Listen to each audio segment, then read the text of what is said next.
right. We're back. We're back. Jack, we're in the mood for swiping. I miss the swipes. So what are we swiping on? We are swiping on the late 2022 acquisition of Illusive by Proofpoint.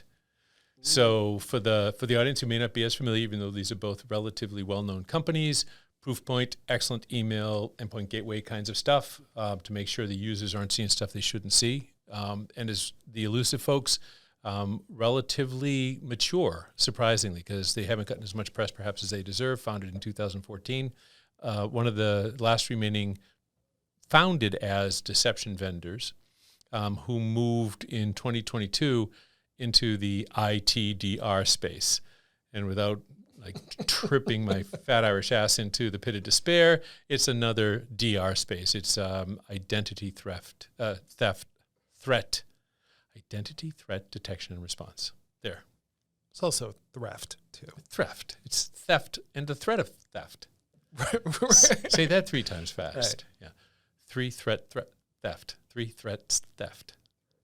I kind of like the thrift aspect, too. We don't know the details of the financials, but maybe this was a thrifty purchase by our friends at Proofpoint. No. I was thinking about it in a different context, but that's okay. We'll keep it upbeat. Got it. So, we came on this as McDubswell was actually looking around because we felt a need for some swiping. There's a great article by Erica Chakowski in Dark Reading. And if you haven't read Erica over the last 10 or 15 years, you oughta. But she raises a really interesting point that I'd love to talk about because you and I are both fans of deception technology. We like the concept. Yeah. It's super sexy. But her point is that does this acquisition of Illusive by Proofpoint and the way that it's couched as improving the identity capabilities within Proofpoint and nothing like jack about what's going on from deception, does this signal, in her words, a sunset for deception technology? And there's a couple of other deals we can talk about in the past, but let's start off with this one. Do you think this repositioning of Illusive by their own team as ITDR, and then now the acquisition by Proofpoint of them as an identity-focused component of their solution set, does this indicate that maybe deception is past? It's fallen into the chasm as opposed to crossing it? I feel like it has. I don't like saying that, but I feel like it has. And I've been tracking the deception space for a long time, really long time. And I've said this before, I'm surprised deception never got more traction and more foothold. I believe that any vendor in the deception space has struggled to get any type of momentum, any type of market momentum. The ones that I've talked to in my time, I'm always surprised at how much penetration they don't have. Sure. Right? I was like, man, you guys should be everywhere, but you're not. But they should at least act like they are because they're deception companies. Yeah. Right. Yeah. So I kind of feel like it is. I also feel like Illusive made some changes because they were struggling in the core deception space. Then they added on the their identity? Yeah. They added that on to create additional go-to-market opportunities for them. Yeah, it makes sense, right? It's a logical extension. If you're actually able to deceive accounts, authorized users into doing things, that's a great way to figure out if they're a bado, right? If the identity's been stolen. So it's a natural follow-on. Before we talk a little bit more about this as a swipe, I just want to ask you a question. As I always use this, I swing you as the big experience hammer. Where would you place deception inside sort of your portfolio of security goodness? What color is it in your security palette as you're painting security broadly? How do you use it? How do you recommend people use it?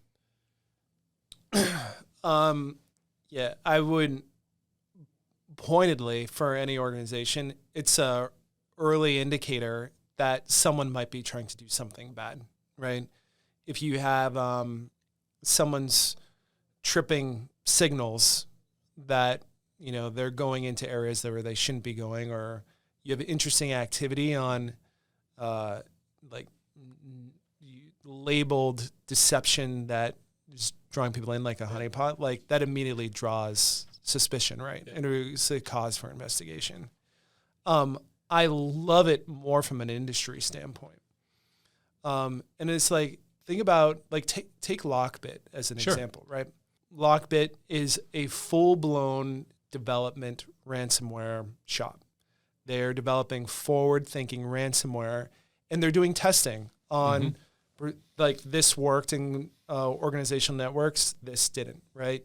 Here's new ways to run this exploit.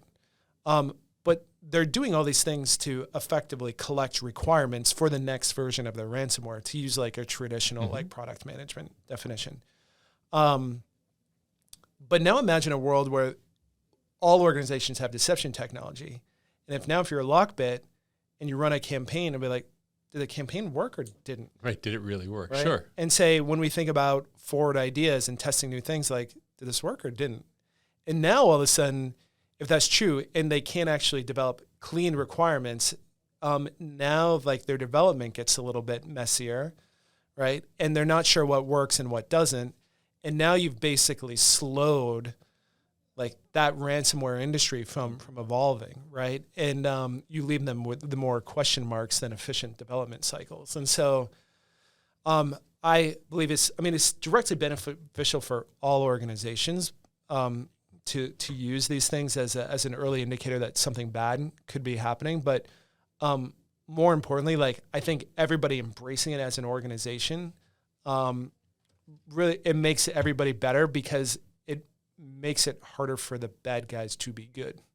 So I'm going to recharacterize what you just said. You believe that some of their most effective uses in the absence of broad adoption is sort of the canary in the coal mine, right? You see the weird thing happening and you can chase it down. And as a result, in terms of the way it was acquired, and again, not aspiration, but the way it was acquired, it's a detection technology. So the fact that they're moving it into blah-blah-blah DR, it could have been anything DR, makes sort of sense, right? That they reposition themselves as the detection technology the way you just described. Yeah, I'll give you one bit of information why maybe it would not be as good at what you just described as we would hope it would be. I remember when we were building up Barkley, and we were looking to do tests against malware that you would download to run inside a protected environment, to run it inside a hypervisor or microvisor. A lot of those, not a lot, the best of those tools, the ones you would worry about, would be able to red pill, blue pill it, and know from response rates, access to resources, et cetera, that they were in a container somewhere lying around. And maybe what the team had done at Illusive, got through that barrier, which would have been great. I'm not sure how many other deception vendors did, or was it more like a honeypot? Most intelligent software will know they're in a honeypot, right? Because it just won't behave the right way, even if you copy all the right files in. I do like the canary aspect of this. There was a company, I forget which one of them it was. There was one of the endpoint companies probably 10 or 15 years ago who, for the ransomware protection, just put files that shouldn't exist all over the place and then monitored them, sort of like tripwire gone wrong. Yeah. And if any of those files changed, they'd immediately throw a flag, right? And they would stop everything. And that process would be isolated because it shouldn't have done what it did. And I think the problem with that was you couldn't tell at what point in basically the directory traversal that file would be hit. So you could lose everything you cared about, and then you get the flag that says, hey, by the way, it just killed this useless file. Well, thank you very much. I've already lost everything, right? And so there was a timing question about it because you couldn't be certain of the order that you get the file traversal done. Yeah. You raise like a really interesting point. There's and perhaps this is the reason why like deception might be going away, is in the world of ransomware where we're at this year, like they don't care. They're just going to blow up everything. Right. And it's saying we are equal opportunity destruction, and whether it's deception or not, it's getting bombed. Yeah. And maybe you wouldn't even know, right? So you're the ransomware provider. You take a block of IP addresses, you send your automated goodness, badness out there, and it does its thing. And a bunch of systems get, scrambled up. And 10% of them come back to you and say, shit, can I give you a ransom, please? Right? And the other 90% don't. Maybe 50% of that 90%, they were running deception technologies and you actually blew up nonsense. And the other 45% are like, I effing hate you. I'm not going to support you by paying your ransom. I'd rather go rebuild my systems. And maybe you don't even know. what the reason was, because it's just decreasing the take rate on your ransom. Yeah. Yeah. So anyway, all right. So this is a swipes episode. Oh, this was we deceived you into thinking that this was a swipes episode and it was actually deception tech. No. So or have we deceived you again? And here we are. Back to swipes. My name is Justin Finlade, and no. My name is Jack Danahy. Exactly. So listen. So we're talking about Proofpoint picking up Illusive. Personally, I think it's a good move for Proofpoint. I'm going to assume, for all the reasons you just described, that deception provides a good angle to understand stolen credentials. We know that probably midway last year, credential theft became the number one purpose of ransomware versus like crypto ransomware, right? So basically, not ransomware, but basically, as opposed to asking for ransom, they were stealing credentials. Even ransomware campaigns were stealing credentials before they blew stuff up, right? So I think that it as a mechanism for understanding the fact that something has been breached for a company who's already really good at preventing the entrance of those corrupting packets, email messages into the systems, I think that Proofpoint probably made a good move by picking up something else which will detect stuff that could be causing a problem. Based on what you know of Proofpoint and what they've done over the last handful of years, how do you see this moving them forward?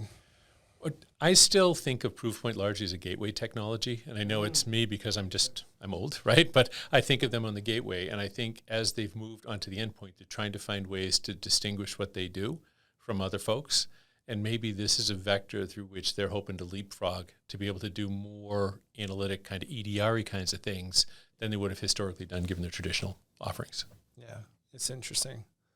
Buying companies in this position who are offering like managed services, like doing identities, kind of the hot thing in the moment. Yeah. And we're going to come back to this at the end when we talk about, good swipe, bad swipe. But it sort of feels to me like Illusive is it's the rebound date, right? So that Proofpoint went in and Illusive had been dating someone else for a long time and a whole market trying to do something, and they just came off the back of it. I think it was in the fall or winter of 2022, and they're like, nope, we're ready to try something new, and they get snapped up. So it's sort of like maybe Proofpoint was the rebound date at the bar for the team at Illusive. But we'll decide that's what it is. I mean, like my college time is over. I'm done dating all these people. I'm ready to settle down. Exactly right. I'm looking for somebody more stable. Welcome, Proofpoint. I wanted to spend just a couple of seconds talking about an episode we did earlier, which is the SentinelOne acquisition of Attivo, because in her article, Erica points to an earlier piece from spring of last year, at the same time we did the podcast, from David Holmes from Forrester, where he actually analyzes the acquisition of Attivo by SentinelOne. And I don't know how much you remember about that deal, but I know you're really familiar with Attivo. I think there are some really interesting parallels in the fact that that other detection vendor was bought by another endpoint vendor looking to a similar thing around identity. It isn't. That's what I'm saying. Like it's kind of in style. Yeah. There's not that many left. There's only one I can think of off the top of my head that hasn't been acquired yet that I know of. Yeah, I mean, this certainly seems to be the trend, right? Where I almost did it. I almost said the pit of despair word. Voldemort. It is Voldemort. Yeah. Oh, good memory. Yeah. So companies angling in the Voldemort space have like seen something in identity, like having an identity play or a deception play seemingly makes their solution overall better. And I think there's probably a little something to it, right? When you look at like all of the big exploits, right? There's some level of credential elevation that needs to happen in order to run systems or processes, right? Yeah. So to be able to proactively identify some of those things like makes a lot of sense. But coupling that with deception, I think makes even more sense. Like if you have a mechanism to say, it's more than just the identity that we traditionally use, rather like it's kind of fake or false, or there's like a deception aspect to it, makes it more interesting to me. One of the things that Holmes writes about that I thought was an interesting angle that I hadn't thought about was that this whole identity play for the endpoint vendors and perhaps the use of the detection technology to pick it up is its role in zero trust, right? The one crucial bit of zero trust is identity, right? So if you can find a way to steal a credential, maybe one that's not being authenticated strongly enough or what have you, then you can really do some harm. You completely blow a hole in the side of zero trust. Yes. Truth. And so maybe that's part of this as well, right? So endpoints are no longer parochially endpoint processing systems connecting via whatever to some cloud-based service. If I go to a zero trust model, now this is just an authenticating device into everything else. And so understanding if it's sick, right? Because I recognize that the identity is trying to do some weirdnesses. I do a better job of shoring up the endpoint as that gateway into the zero trust environment that I need. It's an interesting thing. The piece that I think is missing that people don't talk about in the ZT world, not to say the pit of despair. Oh, that's right. I think you tripled up on that. I did. Water glass. Yeah. I let you finish your thought. Thank you. Yeah, that's a friend. I was also keeping tally as you were going. Right on, thank you, yeah. People forget about the other side of the access coin, which is authentication. Yep. Is just because you have access to something just because you can access a system doesn't mean you should be like authenticated, right? Or do I have that backwards? Access and authentication. So just because you are, whatever, you know what I'm trying to say.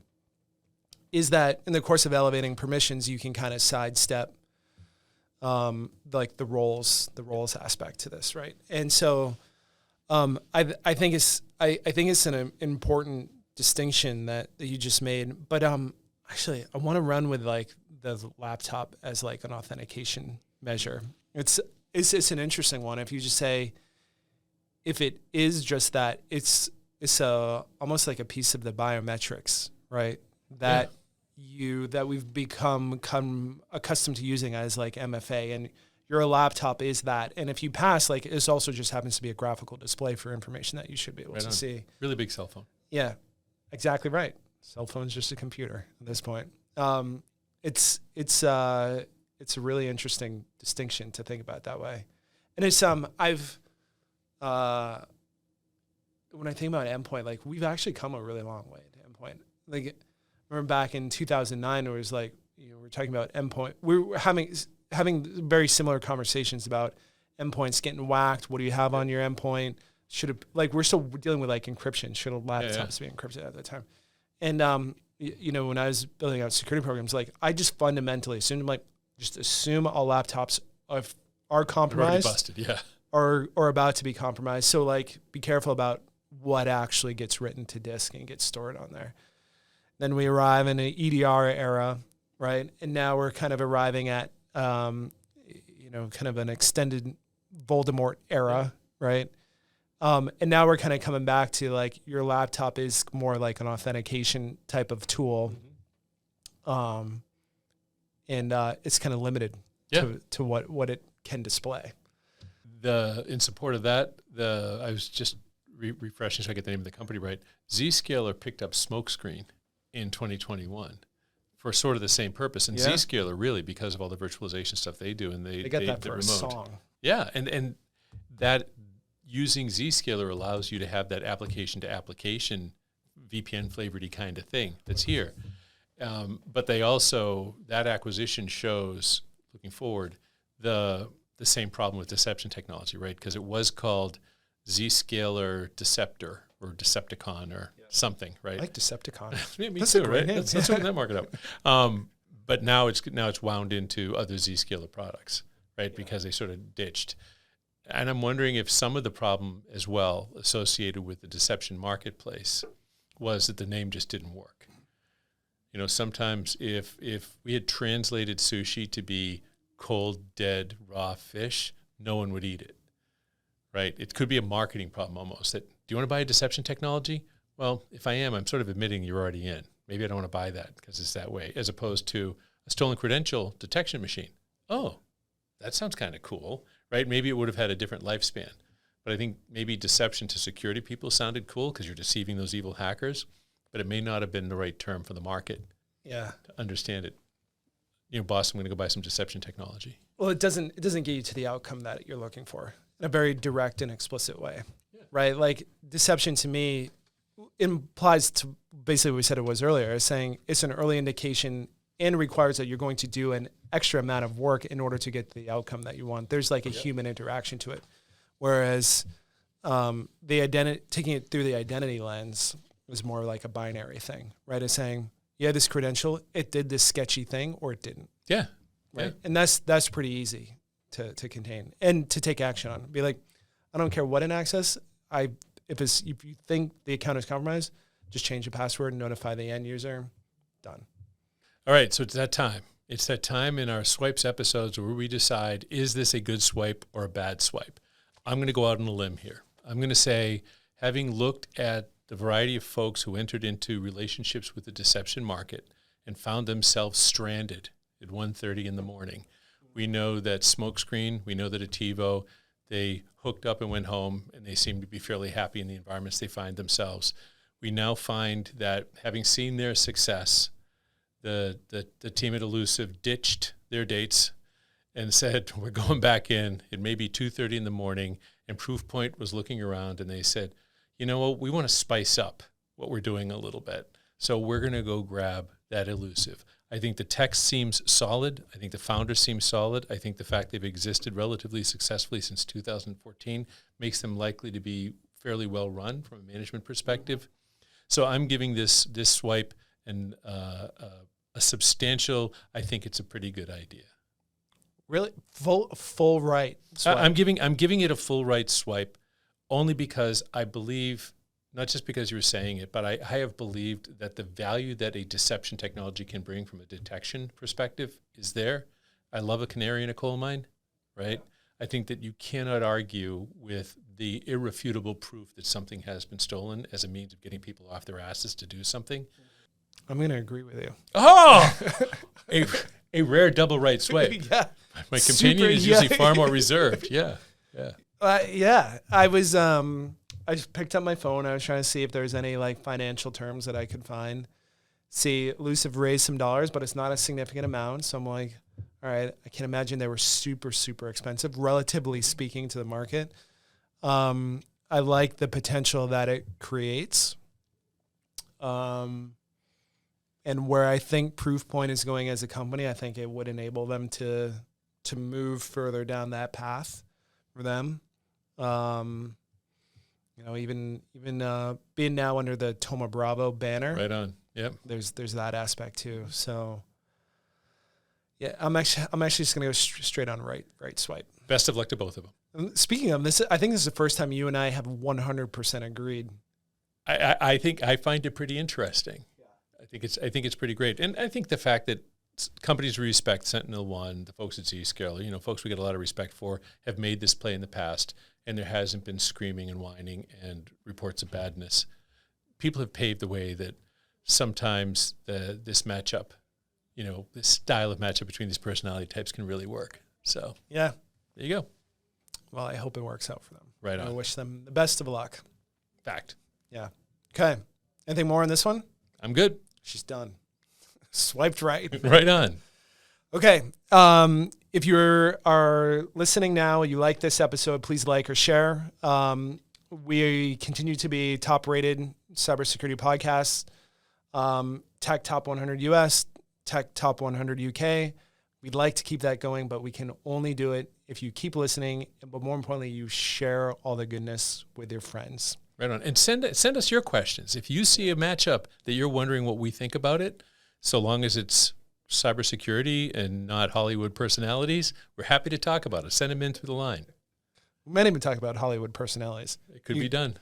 Catch us after 5 with some bourbon. Right. It might happen. Fact. Yeah. And of course, if you need excellent cybersecurity help and comprehensive expertise, you can find us at NuHarborSecurity.com, and you can contact us at info@NuHarborSecurity.com, and we'll get you on the next episode.